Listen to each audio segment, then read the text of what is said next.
Good morning সবাইকে। এখন সকাল 6:30 বাজে। এই সবাই উঠলাম। তো আজকে এত সকালবেলা ওঠার কারণ একটাই, আজকে আমাদের কাজের কাকিমা আসবে না, তো ওগুলো সব করতে হবে। কিছুটা আমি রাতে করে রেখেছি। এই দেখো, আমি রাতেই বাসন সব ক্লিন করে রেখেছি, সিঙ্কও পরিষ্কার করে রেখেছি। এবার বাথরুমে যাবো, ফ্রেশ হবো, সকালে টিফিনটা রেডি করবো, কেন কি মা আবার অফিস যাবে। তো এই জন্য চলো আজকে সারাদিন কী করবো তোমাদের সাথে শেয়ার করার চেষ্টা করবো। এই যে অনেকক্ষণ পর আবার চলে এসেছি আমি। জানো তো আমাদের বাড়িতে দুরকম চা হয় বলতে গিয়ে দাঁড়াও তোমাদেরকে দেখাচ্ছি। A few moments later. এই যে ফ্ল্যাক্সটা দেখতে পাচ্ছ, এই ফ্ল্যাক্সটাতে হচ্ছে লাল চা। ঠিক আছে, এই লাল চাটা খাওয়া হচ্ছে বাবা আর আমার হাজব্যান্ড, আর সকালবেলা সবাই যেন লাল চাটাই খাই। যে এখানে একটি দুধ চাটা, এই চাটা কিন্তু আমি আর আমার শাশুড়ি খাই, মানে মা খায়। আমাদের কিন্তু লাল চাটা একদমই পছন্দ না, তো যার জন্য আমি আর মা কিন্তু দুধ চাটাই খাই। কিন্তু কোনো দিন বাবার বকানিতে আমরা সকালে লাল চাটা খাই, কিন্তু আমার আর মার এই লাল চাটা একদমই পছন্দ না। এই জন্য আমাদের বাড়িতে দুরকম চাটা ডেলি হয়। এই দেখো, এখানে তোমাদের সাথে কথা বলতে বলতে আমি রুটিটা বানিয়ে নেবো। কেন তোমাদেরকে বললাম, যেহেতু মা আজকে একটু তাড়াতাড়ি অফিস যাবে, প্লাস আমাদের যে কাজের কাকিমা উনি আসবেন না, যেহেতু বিপত্তারিণী পুজো ছিল, তো কাকিমা ওই জন্য আসবে না। দেখো, সবার জীবনে তো সব কিছু আছে, উনি যে কাজ করে বলে ওনার জীবনে কিছু নেই তা বললে হবে না। সবাই কিন্তু সমান, এইটা সবসময় মাথায় রাখতে হবে যে উনি কাজ করে বলে ওনার কোনো লাইফ নেই, এটা কিন্তু না।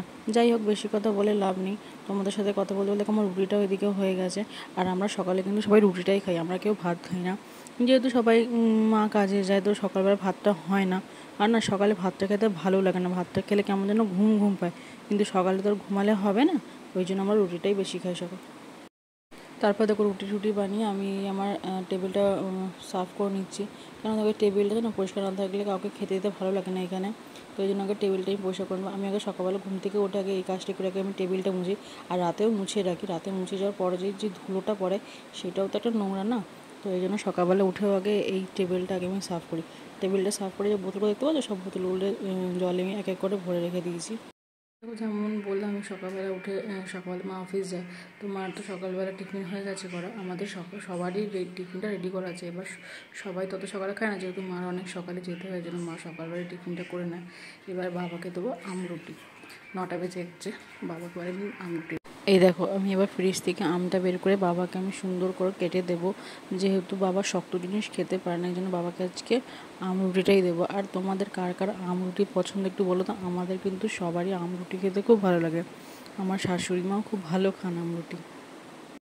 এই দেখো, এখানে আমি আমটা বের করে নিয়েছি, সুন্দর করে আমি আমটা কেটে নেবো।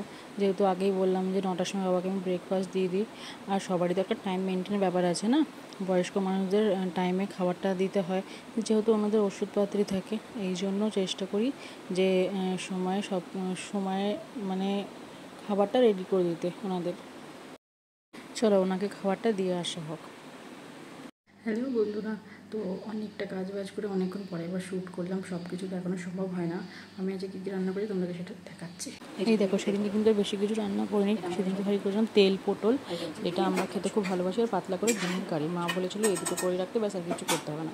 তো তোমাদের আমার এই ভিডিওটা কেমন লাগলো জানিও। সবাই ভালো থেকো, সুস্থ থেকো, দেখা হবে নেক্সট ভিডিওতে।